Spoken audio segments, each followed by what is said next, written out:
Yes बेटा। तो कल वाले लेक्चर के अंदर हमने चैप्टर नंबर 2 स्टार्ट किया था, और चैप्टर नंबर 2 के अंदर हमने क्या क्या रीड आउट कर लिया था, एक बार फटाफट से इसको कवर अप करके फिर हम आगे का टॉपिक स्टार्ट करते हैं। तो कल वाले लेक्चर के अंदर मैंने फर्स्ट ऑफ ऑल आपको टॉपिक डिस्कस किया था, वो हमने डिस्कस किया था ये 16 प्रॉपर्टी प्लांट एंड इक्विपमेंट, जिसके अंदर हमने पढ़ा था प्रॉपर्टी प्लांट एंड इक्विपमेंट की डेफिनेशंस।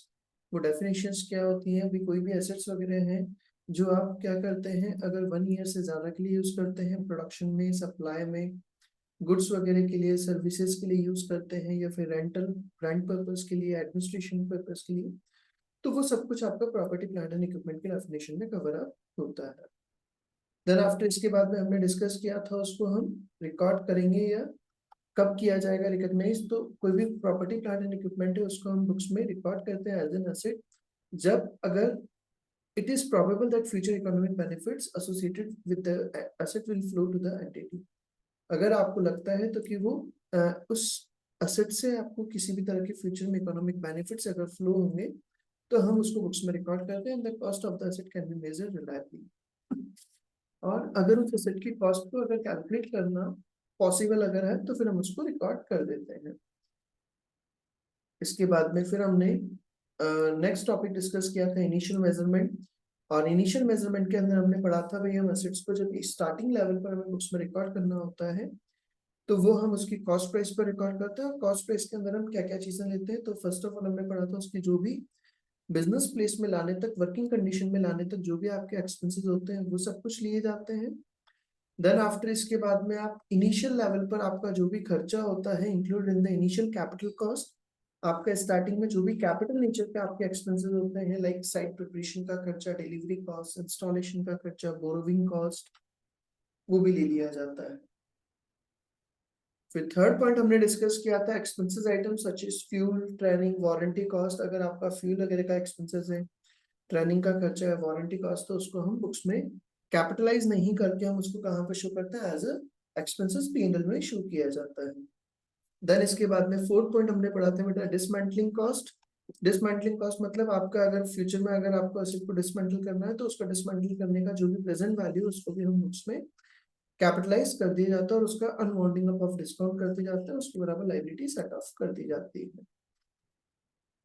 इसके बाद में मैंने ये present value of dismantling cost कैसे निकाला जाता है तो वो हमने डिस्कस किया था 1/1 प्लस आर की पावर n।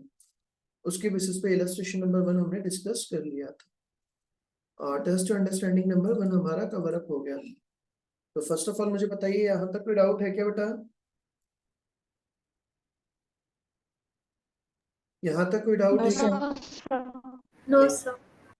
देन आफ्टर इसके बाद में हमने सब्सिक्वेंट एक्सपेंडिचर वाला टॉपिक रीड आउट किया था। सब्सिक्वेंट एक्सपेंडिचर का मीनिंग हमने डिस्कस किया था भाई ऐसे एक्सपेंडिचर्स जिनके कारण आपको जो पहले बेनिफिट्स मिलते थे अगर उससे ज्यादा बेनिफिट्स अगर आपको मिलते हैं, उससे ज्यादा बेनिफिट अगर आपको मिलेंगे तो फिर हम उसको क्या कर देंगे, कैपिटलाइज कर दिया जाता है। सर अगर उससे ज्यादा बेनिफिट्स अगर रिसीव नहीं होते तो फिर हम उसको स्टेटमेंट ऑफ P&L के अंदर शो किया जाता है। देन फिर हम उसको कहाँ पर शो करते हैं, स्टेटमेंट ऑफ P&L के अंदर। इसी के अलावा हमने इसके अंदर डिस्कस किया था अगर आपका कोई भी एक्सपेंसेस होता है जो ओवरऑल मेजर ओवरऑल मतलब पूरा उसको चेंजेस करने से रिलेटेड, ये मेजर इंस्पेक्शन का अगर खर्चा होता है तो उसको भी हमें कैपिटलाइज करना होता है। और उस पर डेप्रिसिएशन जो लगाया जाएगा वो कब तक का लगाया जाएगा, वो नेक्स्ट मेजर इंस्पेक्शन कब हो। जैसे मैंने एग्जांपल लिखा था, अगर मान लो मेरा एक बार का मेजर इंस्पेक्शन पर 1 लाख रुपीज का अगर एक्सपेंसेस होता है और वो 5 ईयर्स के लिए होता है तो मैं जो डेप्रिसिएशन लगाऊंगा वो हर साल का कितना लगाता जाऊंगा, 20,000। थर्ड पॉइंट हमने लिया था it is replacing the component of an asset made up of number of components. अगर कोई ऐसा एसेट है जिसके अंदर बहुत सारे नंबर ऑफ कंपोनेंट्स होते हैं, बहुत सारे आइटम्स है, तो फिर हम जो भी पार्ट वगैरह चेंज कर रहे हैं उसका हम क्या करते जाते हैं, उस अकॉर्डिंगली हम डेप्रिसिएशन लगाते जाएंगे और वो जो पार्ट हमने चेंज किया उसको हम क्या कर देंगे, एसेट की कॉस्ट में इंक्लूड कर दिया जाता है। The replace component will be derecognise, तो जो रिप्लेस कर दिया उसको हम हटा देंगे और उसकी जगह नई को इंक्लूड कर दिया जाता है।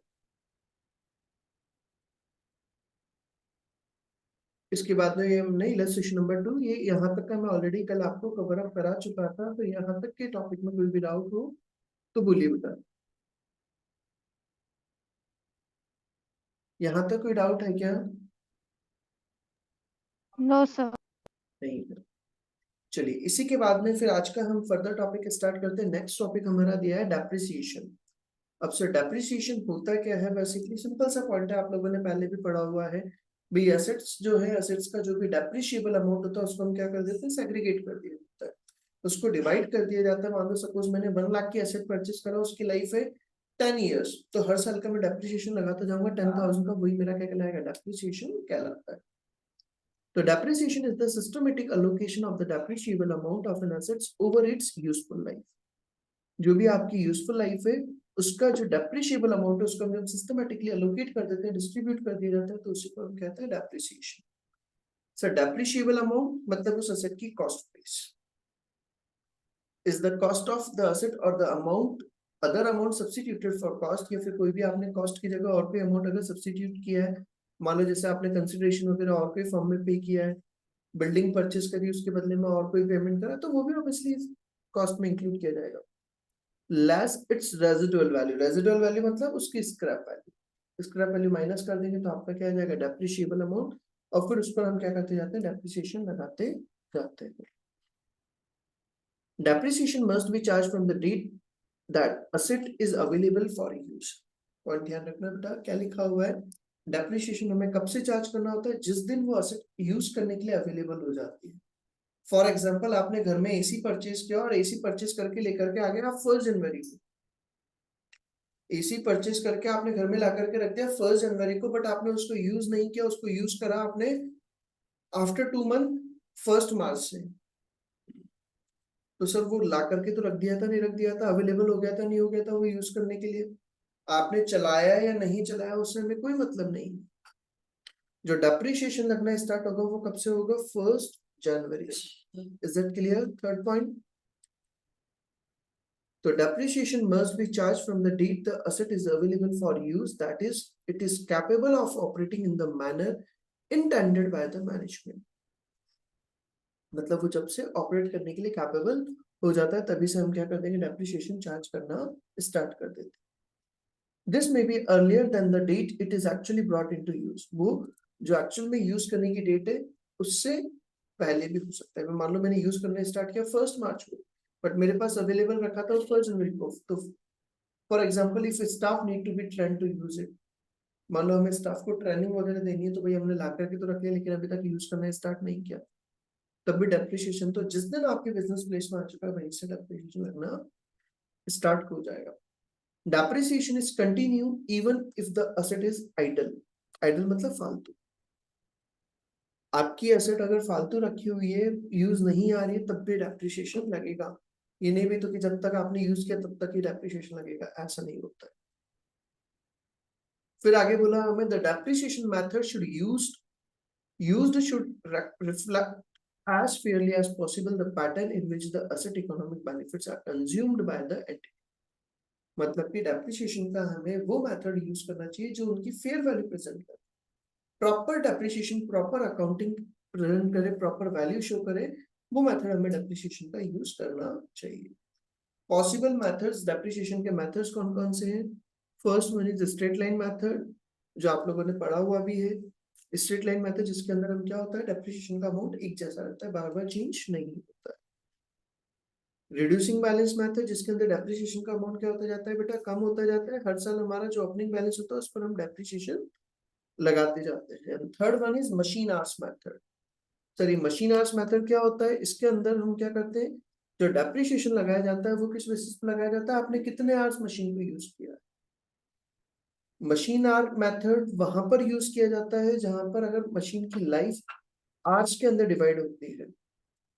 फॉर एग्जांपल जैसे मान लो सपोज मैं बात करूं, प्रोजेक्टर्स वगैरह होते हैं आपके बेटा,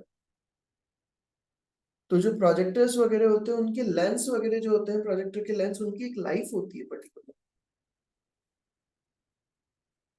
वो प्रोजेक्टर्स की लेंस की लाइफ होती है। वो लाइफ, सपोज मान लो मैंने एक एग्जांपल लिया, suppose the machine will work total 1 lakh hours, machine आपकी मान लो सपोज वर्क करेगी कितने, 1 लाख आवर्स टोटल उसकी लाइफ है। अब फर्स्ट ईयर के अंदर आपने मशीन को यूज किया 7,000 आवर्स, सेकेंड ईयर में यूज किया 9,000 आवर्स, और थर्ड ईयर में यूज किया 10,800 आवर्स। मशीन की टोटल कॉस्ट प्राइस है कितना बेटा, $5 लाख। तो हमें जो डेप्रिसिएशन लगाना है फर्स्ट ईयर का वो कैसे निकालेंगे?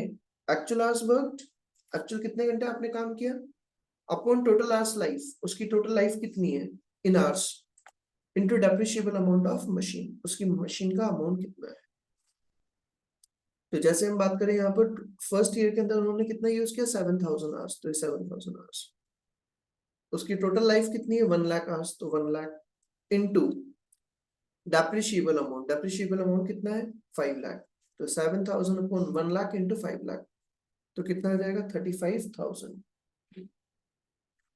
तो फर्स्ट ईयर के अंदर जो डेप्रिसिएशन लगेगा वो कितना लग जाएगा बेटा 35,000। Is that clear?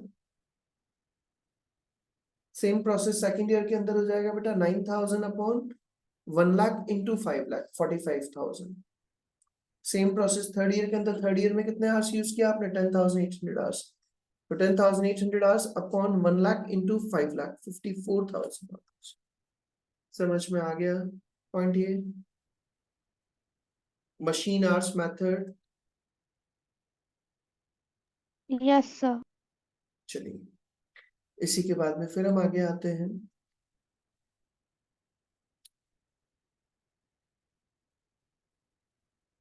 अब क्या लिखा हुआ है इसके अंदर, a change from one method of providing depreciation to another। भाई नॉर्मली आप क्या होता है बेटा, अपन ने पढ़ा हुआ है कंसिस्टेंसी कॉन्सेप्ट, तो कि एक बार आप जो मेथड फॉलो कर ले आप उसी मेथड को क्या करिए, कंटिन्यू करिए, बार बार मेथड्स को चेंज मत करिए।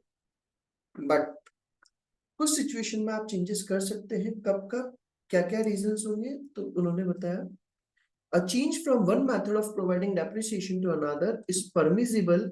आप डेप्रिसिएशन का जो चार्ज करने का जो मेथड है वो एक से दूसरे पर ला सकते हैं, is permissible only on the grounds that the new method will give a fairer presentation of the results and of the financial position। आप फर्स्ट मेथड से सेकंड मेथड पर तभी आ सकते हैं जब अगर आपका नेक्स्ट मेथड जो है वो अगर और अच्छे से प्रेजेंटेशन देता है, तो ही आप उसको क्या करेंगे, मेथड को चेंज करेंगे, अदरवाइज नहीं किया जाएगा। Does not constitute a change of accounting policy. Accounting policy में चेंज नहीं होना चाहिए।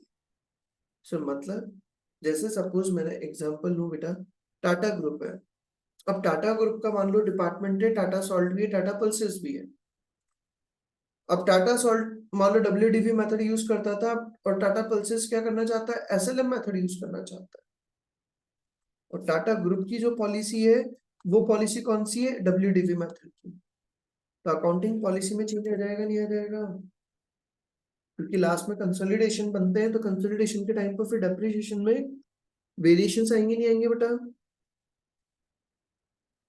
वहां पर हमें डेप्रिसिएशन लगाने का कौन सा पैटर्न फॉलो करना होगा, दोनों में सिमिलर होना चाहिए नहीं होना चाहिए? Is it clear? Yes, sir. तो उन्होंने सेकंड पॉइंट ये बोला है तो कि डेप्रिसिएशन आप एक मेथड से दूसरे मेथड में चेंज कर सकते हैं, but does not constitute a change of accounting policy. लेकिन अकाउंटिंग पॉलिसी में चेंज नहीं आना चाहिए। Is a change in accounting estimate. अगर आप डेप्रिसिएशन के मेथड में चेंज करते हैं तो वो हमारा क्या कहलाता है बेटा, अकाउंटिंग एस्टिमेट चेंज। याद रखना, इस पर क्वेश्चन पुट अप हो जाता है बहुत बार। जब डेप्रिसिएशन के मेथड में चेंज होता है तो वो एक हमारा क्या कहलाता है, अकाउंटिंग एस्टिमेट में चेंज। क्योंकि आपका अकाउंटिंग का जो अमाउंट आप लगाते हैं, कैलकुलेशन करते हैं, वो चेंज हो जाता है। अब आगे क्या बोला बेटा हमें, the carrying amount should be written off over the remaining useful life commencing with the period in which the changes in meet. और जो केयरिंग अमाउंट है वो हमें क्या करना होगा, उसकी जो भी लाइफ होती है उस लाइफ के अकॉर्डिंगली हमें राइट ऑफ करना होता है। और कब से लगाना चालू करेंगे, जब हमने चेंज किया है। सिंपल सी बात है, अगर मान लो मेरा स्क्रैप वैल्यू में चेंज होता है या मेथड में चेंज होता है, तो हमने जब से चेंज किया वहीं से हम क्या कर देते हैं, उसको अप्लाई कर दिया जाता है। If an asset is made up of a number of components, अगर asset बहुत सारे components से बनाई गई है, each separate part of asset should be depreciated over its useful life। तो हर component को अलग अलग हमें calculate करना होता है उसकी life के according। For example, an engine within an aircraft will need replacing before the body of the aircraft needs replacing। जैसे aircraft है, हवाई जहाज है, हवाई जहाज का जो इंजन है उसको रिप्लेस करने का जो टाइम पीरियड होगा वो जल्दी रहेगा इन कंपैरिजन टू उसका बॉडी स्ट्रक्चर, क्योंकि उसका बॉडी स्ट्रक्चर की लाइफ ज्यादा रहेगी इन कंपैरिजन टू उसका इंजन। तो वहां पर हमें डेप्रिसिएशन भी अलग अलग कैलकुलेट करना होगा। यहाँ तक की बात भी हो गई सर। क्या क्या पढ़ लिया हमने? डेप्रिसिएशन का मीनिंग पढ़ लिया, डेप्रिशिएबल अमाउंट का मतलब पढ़ लिया, डेप्रिसिएशन लगाने के अलग अलग मेथड्स होते हैं, straight line, reducing balance, machine hours method. और फिर हमने पढ़ा भाई अगर आप एक मेथड से दूसरे मेथड में चेंज करते हैं तो आप चेंजेस कर सकते हैं, बट अगर फेयर प्रेजेंटेशन आना चाहिए, अकाउंटिंग पॉलिसी में चेंज नहीं होना चाहिए। और जब चेंज कर होता है मेथड्स में तो वो एक तरह का क्या कहलाता है? अकाउंटिंग एस्टिमेट में चेंजेस। इसी के बेसिस पे इलस्ट्रेशन नंबर 3 दे रखा है बेटा, इसमें क्या बोला है? An asset cost $1 lakh, asset जिसकी कॉस्ट है $1 lakh and has an expected useful life of 10 years, और उसकी यूजफुल लाइफ है कितनी? 10 years. The purchaser intends to use the asset for 6 years, at which point the expected residual value will be $40,000. एक asset है जिसकी cost है कितनी? $1 lakh, उसकी यूजफुल लाइफ है कितनी? 10 years, और परचेजर उसको यूज करेगा कितने time? 6 years, at which point the expected residual value will be $40,000. और 6 years यूज करने के बाद में उसकी रेजिडुअल वैल्यू बचेगी कितनी? $40,000. What is the depreciable amount? Depreciable amount कितना रहेगा? तो देखो बेटा, वो कॉस्ट प्राइस कितना था? 1 लाख माइनस 40,000, तो 1 लाख माइनस 40,000 कितना हो गया? 60,000। और अभी तक आपका ये क्या पूछा उन्होंने? बस डेप्रिशिएबल अमाउंट, तो डेप्रिशिएबल अमाउंट कितना हो गया? 60,000। जो डेप्रिसिएशन लगेगा वो कितने पर लगेगा? 60,000 पर लगेगा क्या डेप्रिसिएशन? Yes sir. यहाँ तक का पॉइंट भी हो गया। ये हमारा इलस्ट्रेशन नंबर 3 हो गया। इसी के बाद का नेक्स्ट टॉपिक हम देखें, इसमें क्या बोला है? Review of useful life and residual values.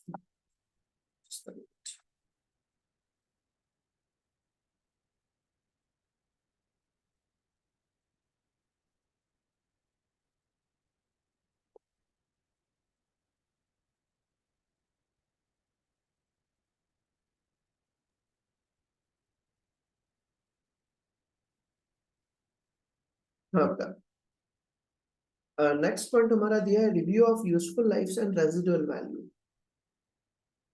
Useful life मतलब अगर मान लो एसेट की लाइफ में अगर चेंजेस आ जाते हैं, जैसे सपोज अगर मान लो मैंने पहले प्लान किया था एसेट की लाइफ रहेगी 10 years, बट जैसे मैंने उसको यूज करना स्टार्ट किया तो मुझे लग रहा है तो कि नहीं ये तो 10 years क्या 7 years चल पाएगी। तो उसकी लाइफ में अगर चेंज होता है या उसकी स्क्रैप वैल्यू में अगर चेंजेस हो जाते हैं, मुझे लग रहा था इसकी स्क्रैप वैल्यू रहेगी आफ्टर 10 years 40,000, बट जब मैंने उसको यूज किया था ये तो बहुत बढ़िया चल रही है, तो 40 के इसके तो 50,000 भी मिल जाएंगे मुझे। 40 क्या, मुझे तो 50,000 भी मिल जाएंगे, तो रेजिडुअल वैल्यू में भी चेंजेस हो सकते हैं। तो फिर जब चेंजेस होंगे तो फिर हमें उस अकॉर्डिंगली क्या होगा? डेप्रिसिएशन में भी चेंजेस आते हैं। तो क्या लिखा हुआ है? Useful life and the residual value should be review at the end of each reporting period. जो भी आपके एसेट की यूजफुल लाइफ है और रेजिडुअल वैल्यू उसको हमें रिव्यू कर लेना चाहिए at the end of each reporting period, and revised if expectations are significantly different from previous estimate। जो प्रीवियस एस्टिमेट थे, जो पहले हमने कैलकुलेशंस करे थे, अगर उससे बहुत ज्यादा चेंजेस आते हैं तो हमें उसको रिवाइज कर देना चाहिए। The carrying amount of the asset at the date of revision less any residual value should be depreciated over the revised remaining useful life। मतलब सर भाई अब जो डेप्रिसिएशन लगाओगे अब आप उस पर किस पर लगाओगे? रिमेनिंग लाइफ पर। भाई जैसे सपोज अगर मैं बात करूं बेटा, यहाँ पर सपोज जैसे हम बात करें 1 लाख की एसेट थी, 40,000 का रेजिडुअल वैल्यू था, 10 years लाइफ, तो 60,000 अपॉन 10 6,000। बट अब अगर मान लो मुझे लग रहा है तो कि नहीं मेरी स्क्रैप वैल्यू 40 की जगह कितनी हो गई? 48,000। 40 की जगह कितनी हो गई? 48,000। तो फिर मुझे क्या करना होगा? एस्टिमेट चेंज हो रहा है तो फिर डेप्रिसिएशन भी चेंज होगा। 1 लाख माइनस अब कितना हो जाएगा? 48,000। तो 48,000 कितना हो गया? 52,000 अपॉन 10, तो वो कितना हो गया? 5200। तो जो डेप्रिसिएशन होगा कितना लगाएंगे हम? 5200।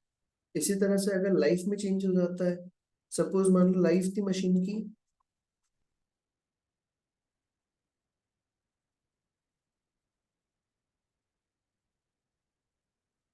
10 years, तो हम जो डेप्रिसिएशन लगा रहे थे तो वो कैसे लगा रहे थे, 1 लाख माइनस 40,000 अपॉन 10, तो वो हर साल का डेप्रिसिएशन लग रहा था 6 years। But after 2 years it failed, ये डिस्कवर्ड, कुछ भी हम बोल दें, दैट total life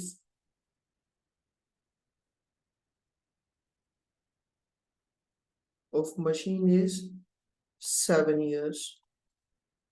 मशीन की टोटल लाइफ कितनी है, 7 years। अब जिसमें से 1 year का तो ऑलरेडी डेप्रिसिएशन लग, वो 2 years का ऑलरेडी डेप्रिसिएशन लग चुका है क्या भाई। अब अगर हम डेप्रिसिएशन लगाएंगे तो फिर कितने पर लगाएंगे बेटा, आपकी एसेट की वैल्यू थी 1 लाख, 1 लाख में से 6,000 इंटू 2, 12,000 का डेप्रिसिएशन ऑलरेडी लग चुका है क्या बेटा। तो रिमेनिंग कितना फिगर बचा, 88,000।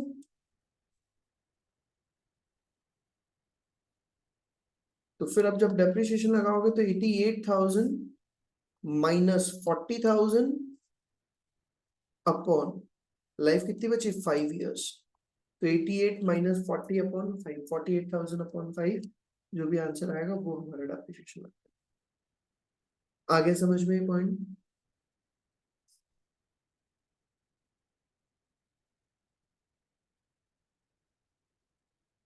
ये पॉइंट समझ में आ गया बेटा सभी को।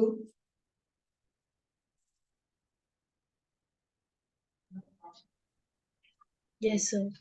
Yes, sir. चलिए इसी के बाद में फिर हम आगे आते हैं।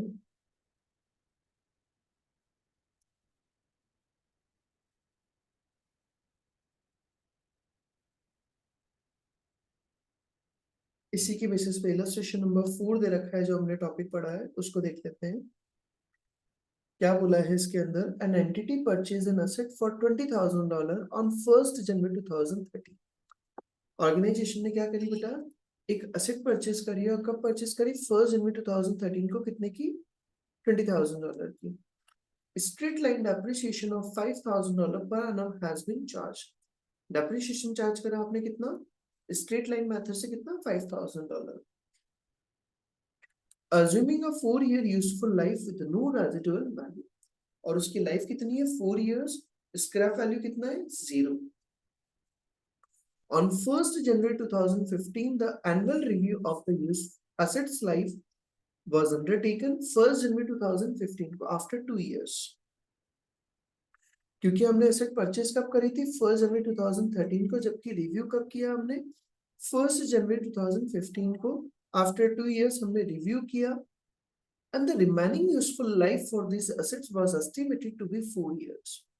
और रिमेनिंग लाइफ आपकी कितनी बच रही है, 4 years बच रही है। जबकि हमने स्टार्टिंग में जब हमने परचेज करा था तब भी कितनी थी, 4 years थी क्या बेटा। इज इट क्लियर, समझ में आ रही है बात यहाँ तक। Yes sir. आगे क्या बोला हमें, the financial statements for the year ended 31 December 2015 are being prepared. आपके फाइनेंशियल स्टेटमेंट्स प्रिपेयर कर दिए गए हैं। What is the depreciation charge for the year ended 31 December 2015। आपसे ये पूछा उन्होंने तो कि 31 दिसंबर 2015 का डेप्रिसिएशन कितना रहे। तो बेटा सबसे पहली चीज तो हमें स्टार्टिंग में कॉस्ट प्राइस दे रखा था कितना, $20,000, और आपका $20,000 का आपका दे रखा था, तो 2 years का डेप्रिसिएशन कितना हो जाएगा, $10,000 हो जाएगा क्या, 20,000 अपॉन 4, 5,000 का डेप्रिसिएशन लगेगा हर साल। फिर फॉर्मूला क्या होता है, cost price minus residual value या स्क्रैप वैल्यू अपॉन लाइफ। तो 20,000 माइनस 0/4, यही आएगा क्या बेटा, 5,000 ही बैठ रहा है, और 2 years का डेप्रिसिएशन लग जाएगा तो वो कितना हो जाएगा हमारा, 10,000। कैरिंग अमाउंट कितना बच रहा है हमारा, जिस दिन हमने रिवीजन किया 10,000 बच रहा है, और फिर उन्होंने बोल दिया तो क्या लाइफ कितनी बच रही है सर, 4 years और बच रही है। लाइफ में चेंज हो गया है क्या? Yes. तो 4 years बच रही है, तो 10,000 अपॉन 4, तो अब हर साल का डेप्रिसिएशन कितना लगेगा, 2,500 का डेप्रिसिएशन लगेगा क्या? तो आपसे पूछा उन्होंने यहाँ पर क्वेश्चन में what is the depreciation charge, depreciation charge कितना, तो डेप्रिसिएशन चार्ज निकल जाएगा क्या बेटा 2,500। और उसके अलावा अगर वो क्वेश्चन में पूछ लेते suppose value to be shown in the balance sheet या एसओएफपी, एसओएफपी के अंदर कितनी वैल्यू आएगी, तो वो भी निकल जाएगी क्या बेटा 10,000 में से 2,500 माइनस कर देंगे, तो क्लोजिंग कैरिंग अमाउंट आ जाएगा क्या 7,500। Is it clear? Yes, sir. ये भी आ गया सर समझ में, यहाँ तक का पॉइंट।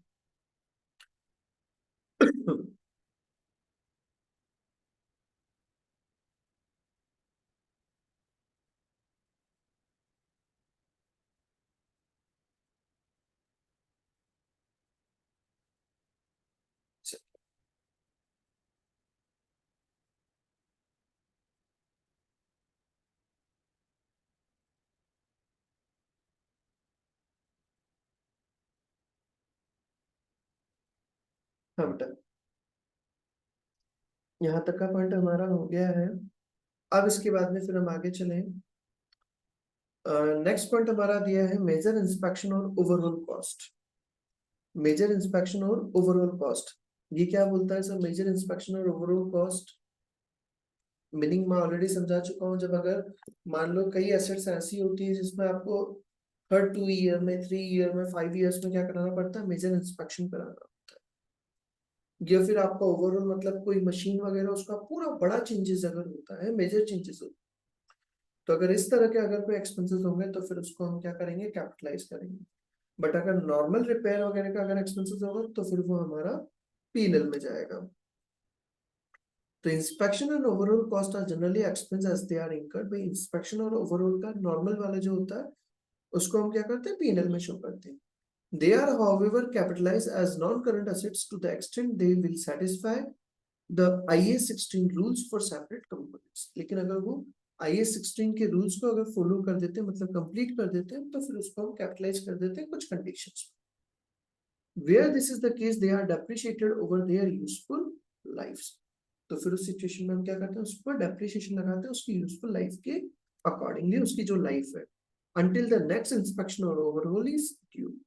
मतलब कि जब तक नेक्स्ट इंस्पेक्शन नहीं आता है, जैसे मान लो इंस्पेक्शन अगर 5 साल में हो रहा है तो 5 साल के अकॉर्डिंगली हम उसका डेप्रिसिएशन लगाते जाएंगे।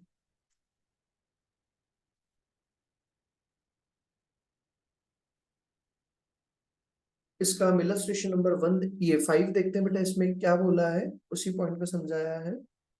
N entity purchase an aircraft, entity ने क्या करा बेटा, एक एयरक्राफ्ट परचेज करा that has an expected useful life of 20 years, जिसकी यूजफुल लाइफ कितनी थी, 20 इयर्स। एयरक्राफ्ट परचेज करा, लाइफ कितनी, 20 years with no residual value, और उसका रेजिडुअल वैल्यू क्या है, 0। The aircraft requires substantial overhaul at the end of years, 5 years, 10 years and 15 years। जो एयरक्राफ्ट है वो हर 5 इयर्स के बाद में क्या करता है, उसको सब्सटेंशियल ओवरहोल, मेजर ओवरहोल की रिक्वायरमेंट्स होती है, चेंजेस की रिक्वायरमेंट होती है हर 5 इयर्स में, 5 इयर्स, 10 इयर्स और 15 इयर्स में। The aircraft cost $25 million, aircraft की कॉस्ट है कितनी, $25 million, and $5 million of this figure is estimated to be attributable to the economic benefits that are restored by the overhauls। भाई क्या बोला उन्होंने बेटा, एयरक्राफ्ट की कॉस्ट है कितने, $25 million, और $5 million ऑफ दिस फिगर, वो जो $25 million है उसमें से $5 million का जो खर्चा है वो किससे रिलेटेड होता है, economic benefits that are restored by the overhauls. मतलब ओवरऑल कराने से आपके जो बेनिफिट्स हैं वो वापस से क्या हो जाते हैं, कवर अप हो जाते हैं। In the year 6 the cost of the overall is estimated to be $6 million, और 6th ईयर के अंदर आपको ओवरऑल कराना पड़ेगा जिसमें खर्चा होगा आपका कितना, $6 million का। आपसे पूछा calculate the annual depreciation charge for the years 1 to 5 and year 6 to 10। 1 से लेकर 5 ईयर्स तक में क्या डेप्रिसिएशन लगेगा और 6 से लेकर 10 ईयर्स तक में क्या डेप्रिसिएशन लगेगा वो आपको कैलकुलेट करना है। तो सबसे पहली चीज तो यहाँ पर हमारे क्या हो गए, दो पार्ट हो गए। एक तो एयरक्राफ्ट, उसका जो ओरिजिनल कॉस्ट प्राइस है वो, और एक उसका ओवरऑल का वो। तो देखिए हम उसका, the aircraft is treated as two separate components for depreciation purpose। तो देखो सबसे पहली चीज तो इनिशियल ओवरऑल $5 million का, और जिसकी लाइफ कितनी है 5 इयर्स। ओवरऑल का क्योंकि आपका टोटल अमाउंट कितना है $5 million, और उसकी लाइफ कितनी है 5 इयर्स। हर 5 इयर्स में वो इनकर्ड होता है, तो उसमें एक साल का डेप्रिसिएशन कितना हो जाएगा 1 ईयर्स, 1 मिलियन का। Is it clear first point बेटा? और बाकी का जो बचा $20 million, वो कैसे निकला सर? 25 माइनस 25, तो वो कितना हो गया $20 million। उस पर डेप्रिसिएशन लगेगा कितना, 20 इयर्स का। सर ये कहाँ लिखा हुआ है? स्टार्टिंग में।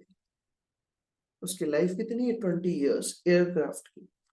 और मैंने पढ़ा चुका हूँ, जब अगर एयरक्राफ्ट वगैरह में या कोई अगर ऐसी एसेट होती है जिसमें एक से ज्यादा कंपोनेंट्स अगर होते हैं, तो फिर उसमें हम डेप्रिसिएशन क्या करते हैं, अलग अलग लगाया जाता है। उसमें हम डेप्रिसिएशन सेपरेटली कैलकुलेट करते हैं। तो 20 मिलियन अपॉन 20 ईयर्स, तो वो कितना हो जाएगा 1 मिलियन। तो आपका डेप्रिसिएशन आ गया कितना, $2 million पर एनम। कौन सी ईयर्स में? ईयर 1 to 5 में। जब 6th ईयर आएगा तो फिर वापस से आपका एक्सपेंसेस होगा कितना, $6 million का। तो $6 million upon 5, 6 million upon 5 years, तो वो कितना हो गया 1.2। और बाकी एयरक्राफ्ट का वही एज इट इज आ जाएगा, सेम एज अबव। 1 तो 1.2 प्लस 1 तो कितना हो जाएगा डेप्रिसिएशन, 2.2। इज दैट क्लियर बेटा?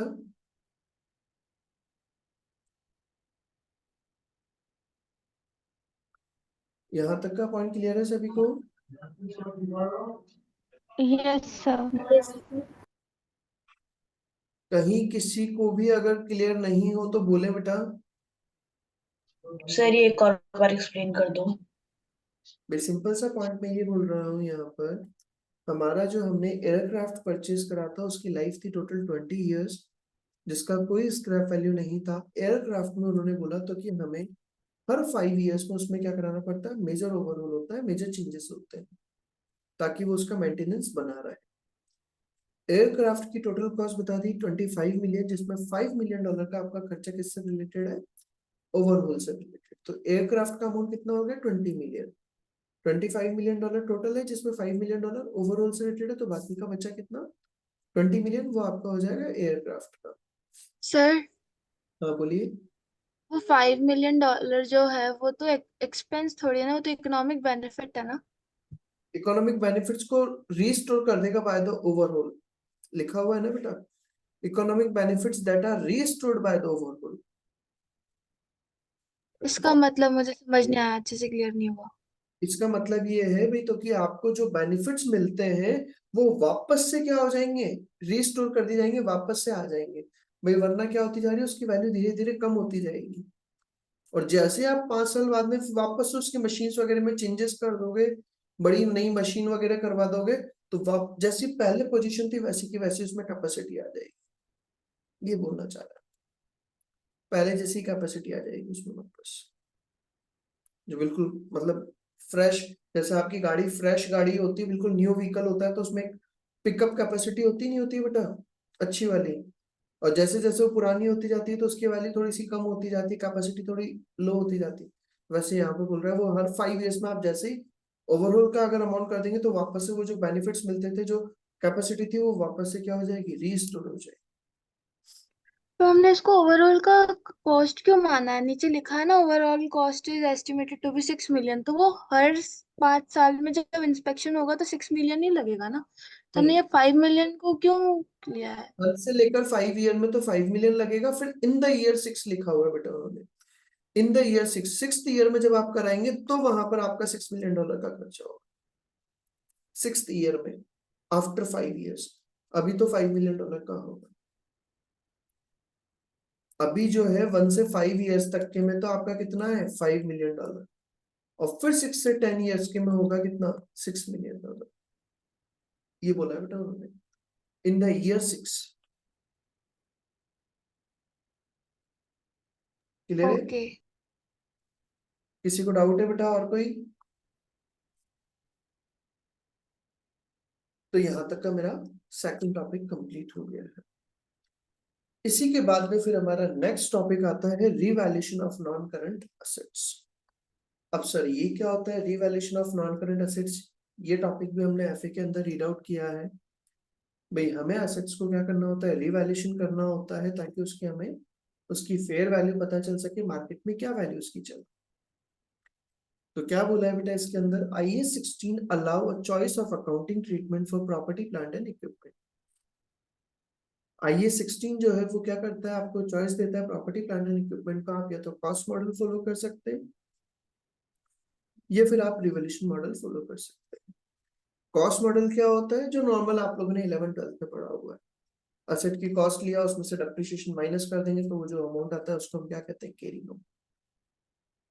यही होता है बेटा उसके अंदर। हम उसकी रिवैल्यू नहीं करते, नॉर्मल कॉस्ट पर हम उसको शो करते जाते हैं और उसमें से हर साल डेप्रिसिएशन माइनस करते जाते हैं। और सर फिर हम आगे आते हैं रिवैल्यूएशन मॉडल में क्या होता है। तो रिवैल्यूएशन मॉडल में क्या लिखा हुआ है, अब इसको देखते हैं। प्रॉपर्टी प्लांट एंड इक्विपमेंट्स में be carried at an revalued amount less any subsequent accumulated depreciation. जो भी प्रॉपर्टी प्लांट एंड इक्विपमेंट्स है उसको हम क्या करेंगे रिवैल्यूड अमाउंट पे कैरी कर सकते हैं, less any subsequent accumulated depreciation. उस पर जो भी डेप्रिसिएशन वगैरह रखा हुआ है माइनस करके। If the revaluation alternative is adopted, to conditions must be complied with. अगर आप रिवैल्यूएशन मॉडल अगर फॉलो करना चाहते हैं तो उसके लिए 2 कंडीशंस दिए। कंडीशंस क्या क्या है, revaluation must subsequently be made with sufficient regularity to ensure that carrying amount does not differ materially from the fair value at each reporting date। मतलब सर आप अगर रिवोल्यूशन मॉडल फॉलो कर लेते हैं तो उसको हमें कंटिन्यू फॉलो अप करना होता है, बार बार में चेंजेस नहीं कर। आप ये नहीं भी तो कि 1 साल तो आपने रिवोल्यूशन मॉडल फॉलो कर लिया, फिर 1 साल कॉस्ट मॉडल, फिर रिवोल्यूशन मॉडल, फिर कॉस्ट मॉडल, नहीं सर ऐसा। ये तो आप कॉस्ट मॉडल को कंटिन्यू करिए या आप रिवोल्यूशन मॉडल को कंटिन्यू करिए। दोनों में से आपने अगर एक बार अगर रिवोल्यूशन मॉडल को फॉलो कर लिया, then you have to follow this model. आप बार बार में चेंजेस नहीं कर सकते। Is it clear first condition? तो मैंने लिखा हुआ भी, if revaluation model follow then this method should be continuously, so there should not be difference between revalued price and fair value, ताकि वहां पर रिवैल्यूड प्राइस में फेयर वैल्यू में चेंज नहीं आए। एंड सेकंड कंडीशन हमारी दी है, when an item of property plant and equipment is revalued. अगर कोई भी प्रॉपर्टी प्लांट एंड इक्विपमेंट का कोई आइटम को अगर आपने रीवैल्यू कर दिया, the entire class of assets to which the item belongs must be revalued. तो उससे रिलेटेड जो भी और भी असेट्स हैं उन सबको आपको क्या करना होगा, रीवैल्यू करना होगा। मतलब सर अगर आपने बिल्डिंग रीवैल्यू कर दी, then all assets like building, जो भी असेट्स है बिल्डिंग की तरह की, उन सभी को आपको क्या करना होगा फिर रीवैल्यू करना होगा। आप ये नहीं भी तो कि एक ऑर्गेनाइजेशन की बिल्डिंग तो आपने रिवैल्यू कर लिया, एक ऑर्गेनाइजेशन की बिल्डिंग को रिवैल्यू नहीं किया, तो ऐसा नहीं चल सकता। अगर आपने कोई पर्टिकुलर अगर एसेट को, अगर आपने कोई particular property plant and equipment के कोई भी आइटम को अगर रिवैल्यू कर दिया, तो फिर उससे रिलेटेड सारी एसेट्स को आपको रिवैल्यू करना होता है। यहाँ तक की बात भी हो गई सर। इसके बाद में आता है सर हमें रिवैल्यूएशन की एंट्री क्या करनी होती है। तो सर रिवैल्यूएशन की एंट्री क्या बनती है हमारी, सिंपल सा पॉइंट है बेटा। भी देखिए हम सपोज ये जैसे मैंने एग्जांपल लिया, 2021 के अंदर मान लो एसेट की मेरी कॉस्ट प्राइस था 10 लाख रुपीस। पॉइंट ध्यान से सुनना बेटा। 2021 के अंदर मेरी एसेट की कॉस्ट प्राइस थी कितनी, 10 लाख। उस पर एक्यूमुलेटेड डेप्रिसिएशन लग चुका था कितना, 2 लाख का। तो केयरिंग अमाउंट बच रहा था कितना, 8 लाख का। केयरिंग अमाउंट बच रहा था कितना, 8 लाख का। मैंने उसको रीवैल्यू करा और रीवैल्यू करने पर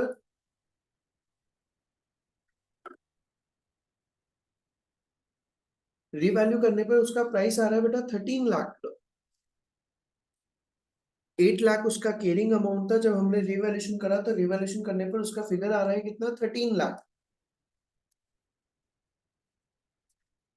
तो पॉइंट ये आता है तो कि सर हमें रिवैल्यूएशन करने पर प्रॉफिट कितना हो रहा है, तो 5 लाख का प्रॉफिट हो रहा है क्या बेटा, 13 लाख माइनस 8 लाख। हमारा रिवैल्यूएशन का प्रॉफिट कितना हो गया, 13 लाख माइनस 8 लाख, 5 लाख का प्रॉफिट हो गया क्या बेटा। यहाँ तक की बात तो हो गई सर। भाई हमारी एसेट की वैल्यू कितनी थी, caring amount 8 lakh, revalued price है 13 लाख, तो हमें प्रॉफिट कितना हो रहा है रिवैल्यूएशन पर, 5 लाख का। अब आता है पॉइंट सर इसकी एंट्री कैसे की जाए। तो बेटा हमारी एसेट की कॉस्ट प्राइस दे रखी थी सबसे पहले तो 10 लाख कॉस्ट प्राइस, नई वैल्यू हो गई है आपकी कितनी, 13 लाख। तो हमें एसेट की कॉस्ट प्राइस को बढ़ाना है क्या, हमें एसेट की कॉस्ट प्राइस को इंक्रीज करना है कितने से, 3 लाख से। तो हम यहाँ पर क्या करेंगे, एसेट की कॉस्ट प्राइस को क्या करना है, इंक्रीज करना है। Cost price of asset increase, तो एसेट को इंक्रीज करना होता है तो उसको हम क्या करते हैं, डेबिट करते हैं। तो सबसे पहली चीज तो हमने debit non current assets account 3 lakh. अब वो जो मैंने डेप्रिसिएशन लगा करके रखा हुआ था, वो हमारा डेप्रिसिएशन यूज नहीं आया, जो एक्यूमुलेटेड डेप्रिसिएशन रखा हुआ था वो डेप्रिसिएशन हमारा यूज नहीं आया, तो उसको हमें क्या करना है, रिमूव करना है, खत्म करना है। तो खत्म करने के लिए हम उसको क्या कर देंगे, नॉर्मली डेप्रिसिएशन को हम क्या करते हैं, क्रेडिट, तो खत्म करने के लिए हम क्या करेंगे, डेबिट। तो debit accumulated depreciation account, accumulated depreciation removed, उसको हमने क्या कर दिया, रिमूव कर दिया, क्योंकि वो हमारे यूज नहीं आ रहा था। और credit revolution surplus account, credit कर देंगे क्या, रिवॉल्यूशन सरप्लस अकाउंट, और अमाउंट आ जाएगा बेटा कितना, 5 लाख।